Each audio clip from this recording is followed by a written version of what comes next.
Mabilisang paggawa ng mayonnaise guys. Homemade mayonnaise. So ayan, ito ang sangkap. Mantika. Oh yes po, mantika po. Nagulat din ako nung una, mantika din pala yung ingredients nito. So ito na nga, ang sangkap ay mantika, 1 cup. Isang egg. Tapos 1/2 teaspoon ng asin at 2 kutsarang lemon. So yun lamang ang kanyang sangkap at atin pong i-hand mixer at voila. Ayan ang ating mayonnaise. Sobrang sarap niyan guys. Try nyo.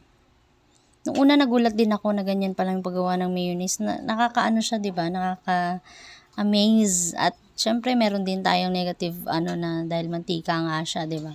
Pero kung kailangan mo ng mayonnaise, hindi mo na kailangan bumili kasi sobrang nandyan lang yung ingredients sa ating mga kusina. So, ayan. Ayan na nga ang mayonnaise. Tapos